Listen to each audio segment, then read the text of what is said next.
wonderful. Thank you. Is everyone tired? No. Food coma? Doesn't matter, because Eric Jorgensen's gonna wake you up. So Eric wrote a book called the Almanack of Naval Ravikant, and that has over 6,000, I'll just say 6,000 five-star reviews on Amazon. It's eye-opening book. His next one I'm gonna let him talk about as well. He does a lot of different things, and Eric and I, we actually know each other from back in the day, so it's funny. But he's a taller, better-looking Eric, so everyone please give Eric a hand.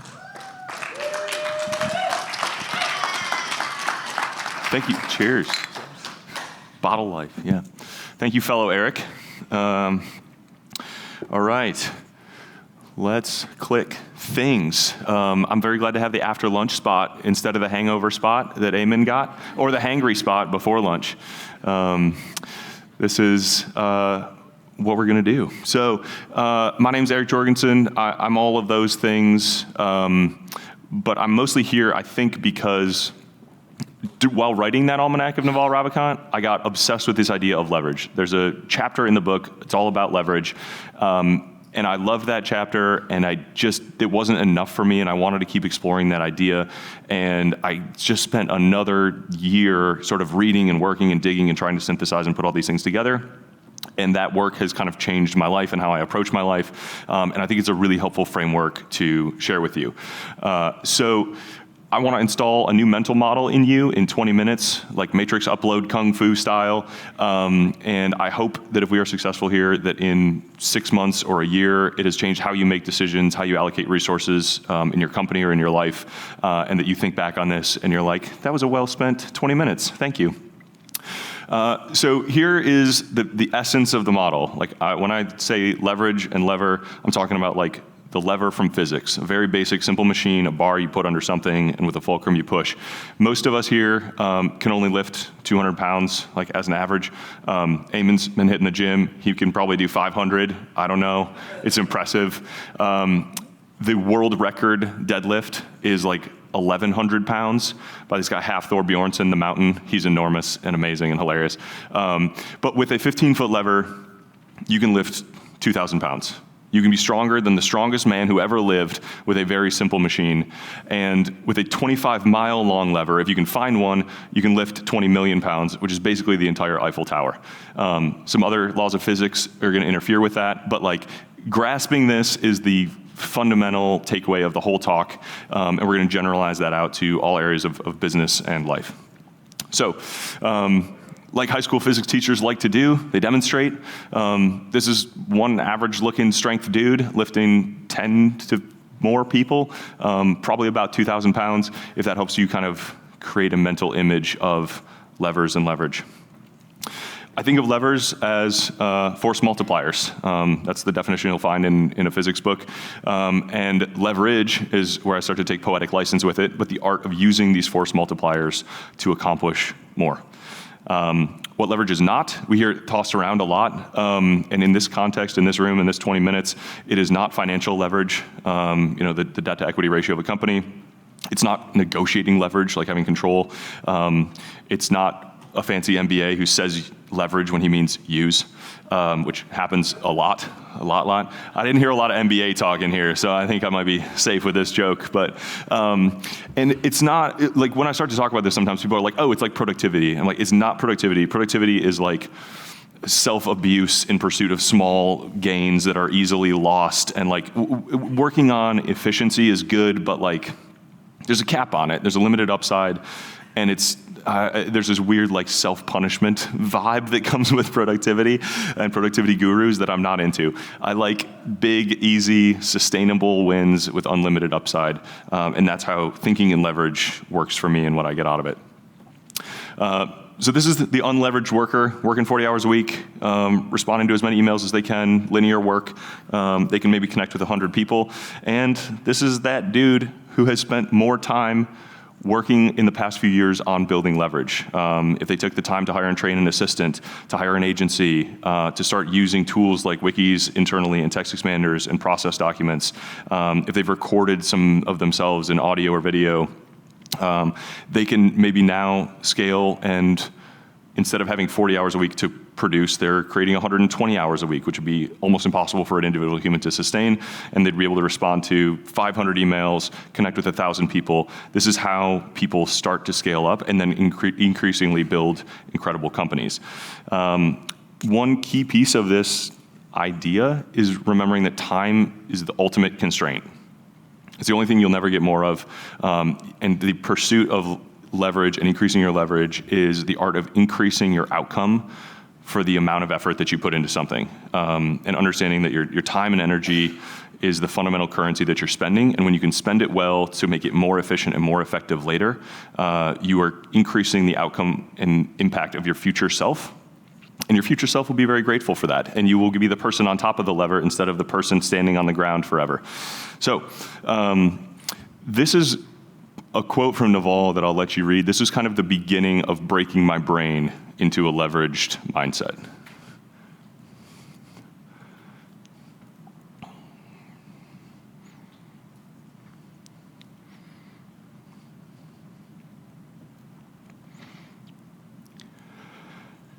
Does anybody in here already have like a hard, fast rule for what their time is worth? Like a number attached to it? Yeah. You do? What is it? 10 grand an hour? Do you use it to make decisions though? Do you use it to like triage things? I do, yeah. Because you know you have created value at that time at some point in your past. And if you know that that is the opportunity cost of your attention and focus, you can get there again in the future. I'm sure all of us have done things, made investments, decisions, hires that were incredibly valuable hours spent. And we have also done fuck all with some other periods of time that are zero or negative impact. And keeping this in your mindset and understanding that you have the opportunity cost of your time is much, much, much higher than you think. And as soon as you decide that it is high, you will start acting in a way that is commensurate with it. So the formula for leverage for mechanical advantage is output force over input force. So the leverage advantage here, outcome over effort. Fundamentally, like how do you increase this over time? How do you make each incremental hour of effort more impactful? This is the story that is gonna like hopefully bring all of this into fruition, into clarity for you. If you're a lumberjack, and let's just use this as like a business analogy. You're a lumberjack, you're starting out, and you're standing in the forest with no tools. The best thing you can do is basically go around and gather branches and sticks with your hands, bundle them up. Maybe you have a sustenance business. Maybe you don't even have anything extra to sell, you're just staying alive. As soon as you have an axe, or you can buy an axe, you can earn $5 an hour. You can fell a few trees a day. You've got a better tool to work more productively to increase the impact that your effort can have. If you can save up, you can invest, you can buy a chainsaw, you can borrow one, now you're earning $25 an hour. Maybe you can fell 10, 20 trees a day, and that now you gotta have a much bigger business, a much faster business. You're earning better. And then you add a tractor in there and you're earning $120 an hour. And now there's a team and now you have people leverage instead of just tool leverage. And then before you know it, you have some financial leverage and processes and you have a company that is you're earning $1,000 an hour, which is about $2 million a year. Which is not insane for a like thriving small business. And layering leverage and adding different types of leverage is how you go from an individual contributor to a small business to a thriving, scalable, larger business. And there are 4 types of leverage. There's a lot of types of leverage in the world. That axe, chainsaw to tractor is just one example in the tool leverage world. If we look at products, so this is not a product in the sense of a physical product.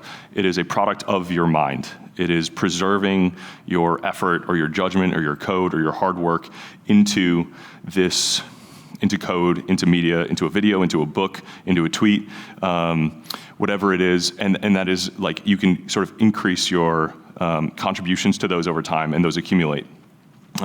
So I heard a lot of people talking about SEO yesterday. Like you can think of each individual article that you write and each backlink that you accumulate as being like another extending the length of a lever that you have or adding a new lever each time you produce one of those new evergreen pieces of content. People are certainly a form of leverage, whether they're compensated as employees, contractors, agencies, just experts to help you get stuff done, or whether they are fans, audience, supporters, brand lovers. readers, whatever you want to call them, and then we've got capital. So one of the interesting, which is the cash is the obvious one, but other assets also qualify.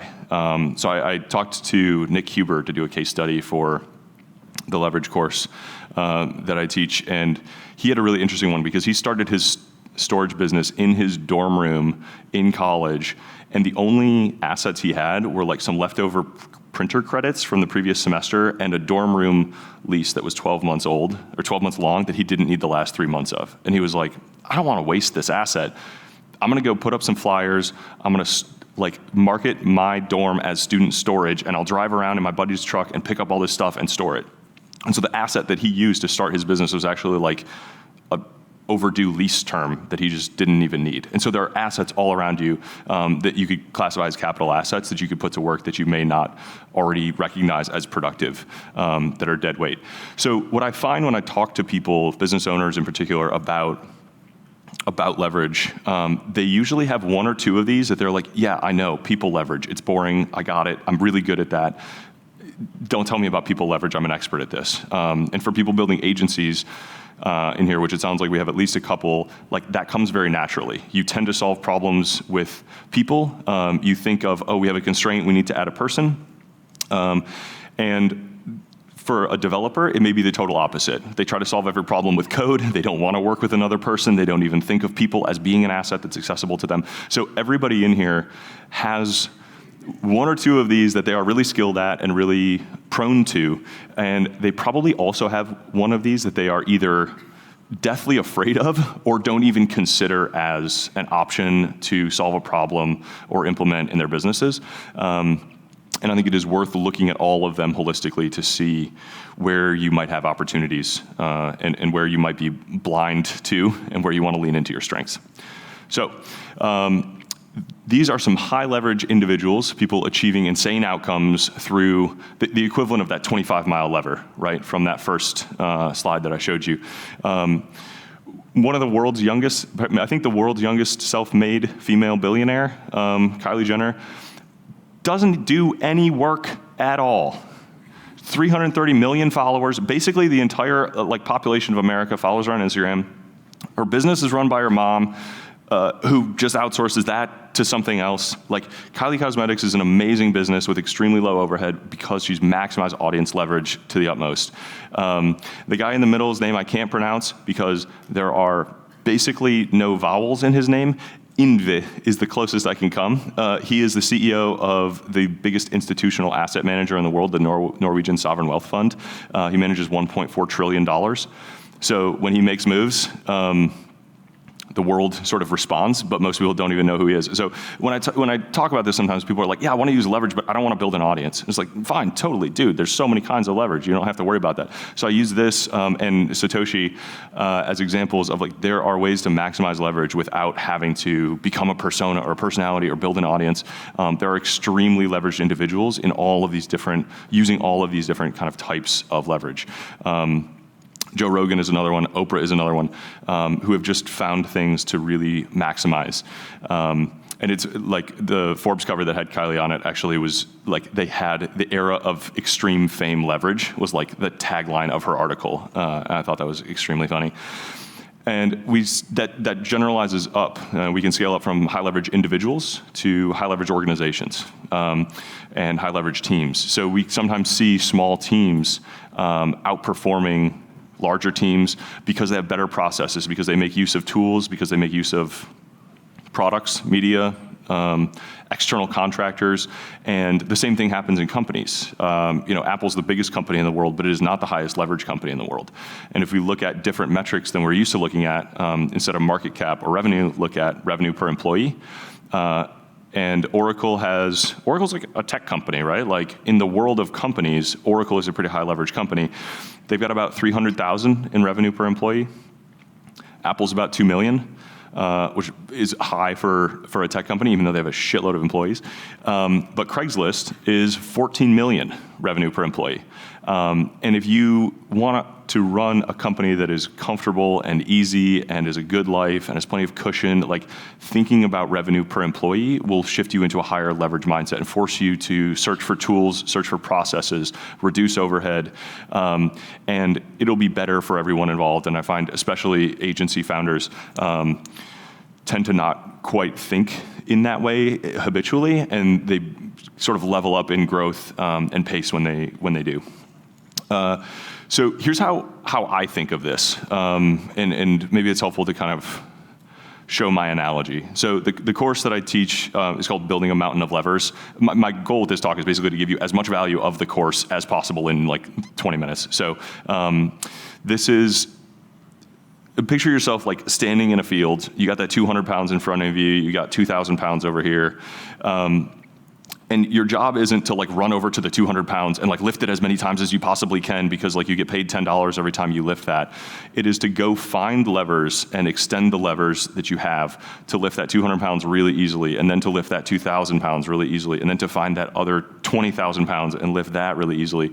And so I picture most of my work now as combining tools and products and people and capital and making them better and longer levers and accumulating more of the right ones, so that I slowly build up this mountain of levers and I can reach out and like very casually, calmly accomplish like superhuman feats in this field, in this metaphorical field that we are using. And I think most people building a business are trying to do the same thing, perhaps without a super clear framework for how to do that, or the fact that that's actually what their job is. So this is how I organize that information. I think of it like a mountain. That's my visual metaphor, but you can't like work that way. So this is the framework that I came up with for sort of processing this. We have a column each for tools, product, people, and capital, the 4 types of leverage. And then vertically, I organize by what's currently active, what I already have working for me, what's available to me, maybe what's like laying around at hand that I just haven't implemented well, and then where I want to be in the future. So I make one of these basically every quarter. I come back to it. I found that's a decent cadence to like make progress, but not let myself get too far off track. And so this is the leverage map that I made a couple weeks ago. I recently, I have had for a goal to scale up some of the investing that I've done. So we built a rolling fund and launched that in February and raised $1 million. And so now instead of writing smaller checks as an individual, I write bigger checks on behalf of a rolling fund and the dozens of LPs that we have. And that has been like a wonderful contribution. I added a podcast. I keep track of the other podcasts that I go on because that is a new product, right? That preserves some of my judgment and creates this like little digital clone of me that is like running off and working and like sharing some of the stuff that I know without me having to go do it all and have that conversation again. So I spend most of my time and attention and effort like thinking about how to grow these levers. And this keeps me on track for doing that and helps me think about what are high leverage opportunities and what are low leverage opportunities. And if I had consulted this map when Eric asked me to speak, instead of just like saying, yeah, Eric, I love you, of course I'll speak, I would have been like, that's not the world's highest leverage activity, Eric. Maybe you should like keep writing the second book instead and like flying to Austin and messing around with your friends. But we're here and we love it. And not everything in life has to be about maximizing your leverage. Sometimes it's just about a good time and tacos. So this is, I think it's really important also to show like how leverage compounds. Leverage and compounding have a lot in common as mental models. They're based in mathematics that are very counterintuitive and almost supernatural when taken to extreme lengths, but the math holds it up, right? And so if you think about, sort of when I showed you the 4 types of leverage, we kind of scale up from basic things to intermediate things to more complex things. This is an example within the people section where you go from, especially as you're starting out, you're like, I don't have a lot of cash, I don't have a lot of risk tolerance, I don't have a lot of experience managing somebody, so I'm gonna hire somebody part-time, task-based work. I just wanna dip a toe in the water. I wanna outsource this one thing that's really slowing me down. And then maybe you level up to a part-time assistant, and then maybe you hire a full-time staff, and then you scale up that staff. And as you move slowly from sort of higher complexity forms of leverage they also they take more investment, they take more management, they take more skill to wield, but they also tend to be higher margin, and they let you accomplish a ton more, right? Imagine actually using a 25-mile lever. Sounds hard as shit, but like that's basically what Elon Musk and Jeff Bezos do. They manage massive scale of organizations, but they built them very slowly over time. In their case, both basically starting from zero. And the same thing is true in tools, whether it's software tools or physical tools. That lumberjack started with an axe, then went to a chainsaw, then went to a tractor. And the same thing is true in SaaS tools. And the same thing is true in how you invest your personal capital, increasingly like high risk, higher margin things that require more skill to be confident in. But that's where that leverage compounds. And when you stack up these sort of linear curves with increasing slopes, you end up with an exponential. And there's a very big difference between working without leverage, between working with leverage, and between reinvesting continuously in longer levers and increasingly complex high margin forms of leverage. At any point, you can chicken out and plateau and stop reinvesting, and you're still better off than if you would have never started working with leverage in the first place. But the people who continuously reinvest in leverage, or in an environment where that's sort of pays off and benefits you, are going to end up, like, that's where the exponential actually kicks in. And it's important to remember that that's a cycle. So I think this is, a friend texted me this quote a few weeks ago that we had been talking about leverage, and I'll let you guys read this.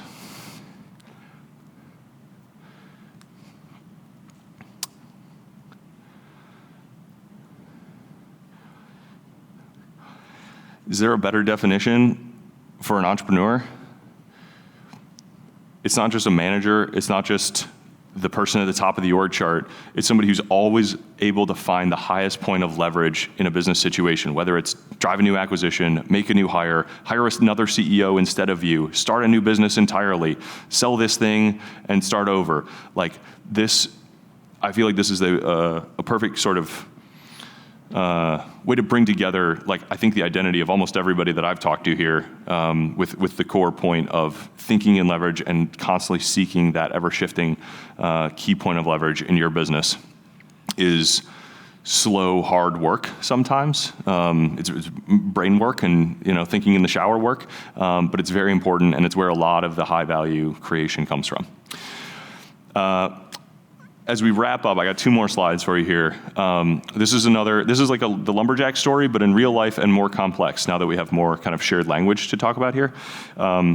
This is the story of 4 real estate agents. I spent in my last job a few years selling to real estate agents, working with them, getting to know a lot of them. These are hypothetical agents, but based very much in reality. So the average agent makes basically an average salary. They don't work super hard, part to full time. They sell 6 to 10 houses a year. And if you ask them, they would say they work pretty hard and they have a hard job. But if you ask the person next to them, who's the number 1 agent in their office, the number 1 agent in their office doesn't work 10 times harder than the person next to them, but they do have an assistant. They know how to invest in marketing. They have some tools in place and a budget to spend on them. And that number 1 agent earns 10 times as much. Maybe they work 50% more, maybe 20% more, maybe not at all.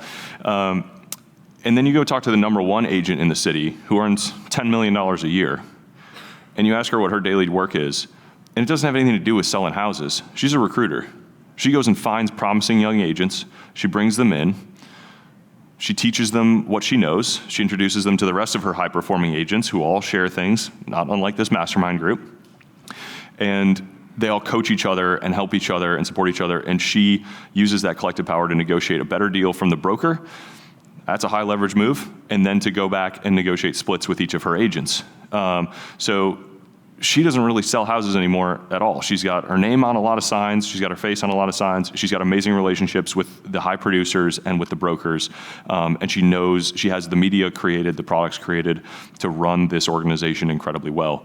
And she spent decades building her name and her brand. Not to say that you can do that from nothing, but it's worth looking at. That's much more of a people leverage game than Jamie, who just has like tools and 1 person and some marketing working for her. Well, I saw this pattern in the first three, and then I was like, I wonder who the most productive agent in the world or in the country is, and if this pattern holds of like the leverage framework. And I've found the story of Ben Caballero, which I have never seen in another, like, this was in some small local Texas paper, and I've never heard people talking about him, but I think it's a fascinating story. So this guy's an agent, and his insight was to go and get partnerships with the large-scale home builders in America who build thousands of houses, huge developments, and they don't want to sell their own houses. And so he's got inked partnerships with them so that he's basically got automatic listings, thousands of listings a year. And to do this well, he's basically built a SaaS platform to handle these inbound listings, list them on all these different sites, handle all of them, report back to the builders, negotiate automatically. He's got a team of 22. He sells 111 houses a week, 50 times what the average agent does in a whole year. It's absolutely insane. And my napkin math is that he earns somewhere around $100 million a year, and just on the commissions from selling those houses. It's a very interesting sort of unconventional, like to earn the commission as a realtor by building a SaaS platform that is proprietary to a specific number of partners. And he's just earned secret after earned secret, and he just continued to pursue increasing leverage, and has built a really remarkable business that I don't think a lot of people know about or appreciate. But it's a great story, and it like shows the power of combining all of those forms of leverage. So this is sort of the capstone of my course that I thought would be a good way to wrap up the talk. I'm not going to read these to you, but I think if I had to only give you 10 commandments of memorable ideas, like just flags to remember in your life to keep you on track, the ones that I refer to the most often in my life is to do the work only I can do. I spend a lot of time just doing the thing that I know needs to be done instead of being like, is this a thing that only I can do? If not, what is my plan for getting someone else to handle it in the short or the medium term? What is the highest leverage opportunity I can have? If you're still an employee, remembering that no one cares about your leverage except you. Yeah, this is my summary of the whole thing. And I'm happy to take a few questions here and there. Yeah? I can go back, yeah. And I'm done, but I'm happy to take questions. I can just leave this up while we do that, if that's helpful.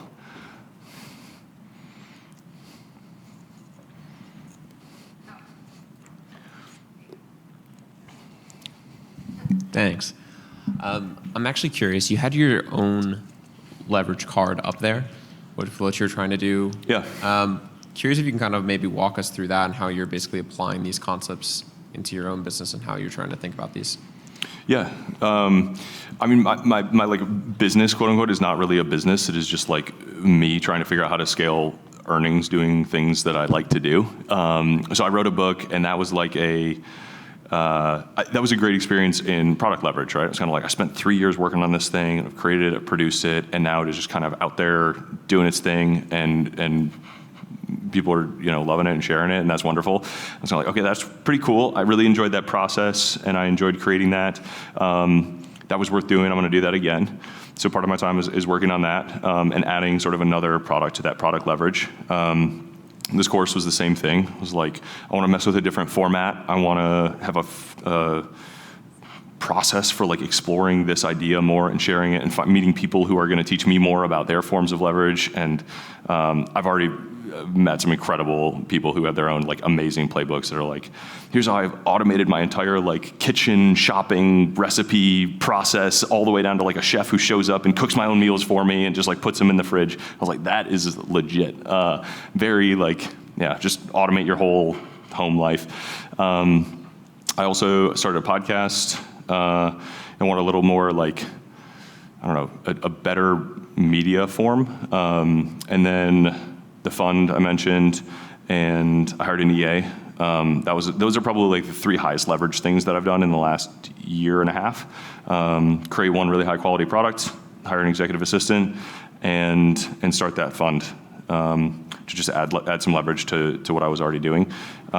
There's some stuff in there about like investing capital and some like little stuff that I just kind of like to keep track of, like email subscribers and audience building and stuff like that. I'm actually just curious on the EA. How do you actually in what you're currently doing, what role does he or she play? Yeah, so I use a company called Athena, which is a remarkable company. I actually just went and, so all of their EAs are in the Philippines, and they are full-time only. And so I went to the Philippines like a month ago and visited and met all the execs, and like I got to meet my EA who I've been working with for like 8 months. He's probably 70% on my business. And so some of the biggest responsibility, he publishes all the episodes of the podcast. I literally don't even know how to publish my own podcast. He has always done it. He's published every episode. It's amazing. Writes his own process docs for it.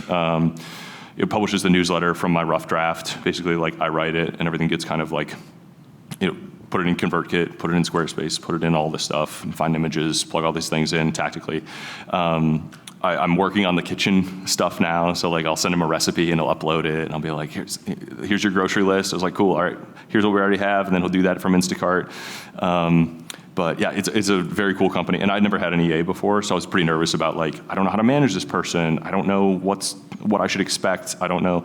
And so they trained him for like a month before they matched us, and then they matched me, and then trained me how to use it basically. And he came in and was like, here's what I should be doing. Here's what you should be telling me. And it's been remarkable. I mean, like we do daily reporting and weekly reporting, and that's like part of his training. So I feel like I didn't need to bump into as many walls of that maze to like get a good partnership with him going.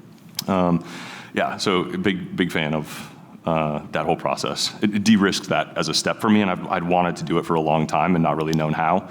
Or not wanted to do it sloppily, I guess. And like they gave me, it was like bowling with bumpers is kind of how it felt. Very cool. Yeah. Yeah, right here. The EA for me was a massive unlock as well. I've had one for about a year and a half, and Yeah. I was more nervous than they were. It's like, look, you need to tell me as much, because you and I think we're like, oh, do I really need to do this? Or Yeah. is that something that's too small or too big for them to do? So I got you. When you're working with as many founders or as many execs that you do, is there something where they commonly get caught up on if you were to do like broad strokes? And then as a follow-up, is there something where like most of them just nail it? Founders, I guess it's definitely different personality types. There's always people who miss one of those 4 types. Okay. And it truly falls into like, founders usually think in people. Media founders think in like products, but rarely people. Almost nobody thinks in process. Like that they can actually like, they think of that as a form of media, where it's like you can identify all of this and hand it off totally. I mean, they get caught up in, and then like the final check too. Like a lot of them are unwilling to give up the 80% of the work because they want the final check. And it's like, yo, you don't have to give up the final check. Like you can have them spend 10 hours drafting work in your inbox or like drafting emails, and like you just get the final sign off, tweak 2 things. Like it's fine. Delegating 80% of it doesn't mean you have to delegate 100% of it until you have that trust to like take your hands off the last 10 or 20%. I think that's especially with EAs. I'm sure when you're like hiring somebody, when you're in a position like, I'm hiring you to be better than me at this, like that's a little bit of a different thing. That is probably its own challenge. But yeah, the people thing, the people is probably the biggest, because it's the biggest investment leap. Okay. And it's the scariest. I don't know if you're like an agency founder, so you probably, that comes easier for you. Thank you. Appreciate that, man.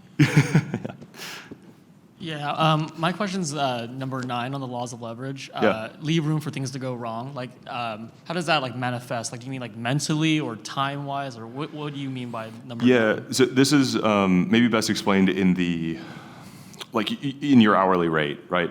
Leaving room for things to go wrong. If you are reinvesting in leverage so aggressively that you have like no cash in the bank, you put yourself into a fragile position. And so if that specific implementation of leverage, like hiring somebody is a good example, right? Like if you're like, oh great, I've got 10 grand cash, like I can afford to hire this person for 3 months. Like if it takes 6 months for that person to produce, that was a too fast of a reinvestment and you did not leave room for things to go wrong. So margin of error is the mental model there, but like don't get so far over your skis that you put yourself into a position where you can lose gains that you've already got because you're reinvesting too quickly. Got it, okay. It's like an incubation period almost like of this leverage or whatever, yeah. Yeah, and like, adding a new SaaS tool, extremely low risk. Laying out huge capital to buy a business, like extremely high risk. So each of those things, it is just a caution of like not every lever that you implement works, especially the first time, especially if it's not your natural sort of talent and skill. And so you can move too quickly and give up gains that you didn't have to lose if you had been a little more methodical. Like it's the old multiply by zero. Like you never want to take so much risk that you go back to zero. And it's spending 30 minutes telling you should be going faster and reinvesting more and adding more things and doing more faster feels wildly irresponsible without a word of caution of like, you can overdo it, you can do it wrong, you can reinvest too fast. Yeah. Got it. No, that's awesome. Thank you. Yeah. Yeah, that is a very similar, it's a similar thing, right? If you are maximizing, sorry, he has to elaborate on number 8. Similar for leave room to go wrong. This is a twist on the old, like, if you live by the sword, die by the sword, like the Knight's Code. If you spend all of your time maximizing your leverage, it is the most likely cause of your undoing. So this is like the harder you hit like clickbait headlines and the more podcasts you record, like you are increasing your risk in that specific category too. If you maximize your debt to equity ratio, like that is the most likely cause of your bankruptcy. If you hire a ton of people and then manage them poorly, you're gonna have like a mutiny, and that is the most likely cause of your undoing as like a CEO or founder. And so it is just that is another word of caution of like, pay careful attention to the risk that you're taking on when you do add that lever, and even within that point, the specific kind of leverage that you're maximizing is going to carry an increasing risk for you. Last question. I just popped back in. How does Eric Jorgensen manage? Where is he leveraging all his time right now?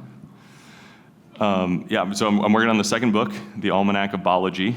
So the first almanac was quite well received, so we're doing another one. Do you want to talk about who that is real quick? Yeah, Biology is, I don't know, he's still hard to describe. He's like a futurist. He was at A16Z. He was the CTO of Coinbase for a minute. He built Earn.com and Teleport and futuristic like genomics company maybe 10 years ago. Just one of the smartest guys out there. He's like a genius IQ. He was early predicting COVID. He was talking about, he does a lot of like wild speculating on geopolitics, but is like kind of right. And people say like the 3 scariest words in the English language are biology was right. He's deep in crypto. If you're in crypto, you probably have heard of him, and has a lot of really interesting predictions about how, like the subtitle of the book is going to be Technology, Truth, and Building the Future. And it's just really interesting stuff about how the technologies that we have are upstream of the culture that we have, and how we can use the blockchain to actually create like a truth engine that is sort of irrefutable, and then rebuild media on top of this like fundamental like book of truth that humanity shares. It's very interesting. So that's probably half my time. The other is building the rolling fund and investing in like hard tech early startups that we think can 100x. Those are probably the biggest focuses for me right now. Dude, you should have put up a QR code here so yeah. A QR code for the AngelList application. Yeah, rolling.fun is the name of our rolling fund. No, seriously. Yeah, our rolling fund is called Rolling Fun. Wow. And rolling.fun is our domain. Okay, there you go. It was a little, I have to really enunciate for that joke to land, but it's worth it, yeah. Amazing. All right, everyone give Eric a hand. Thank you.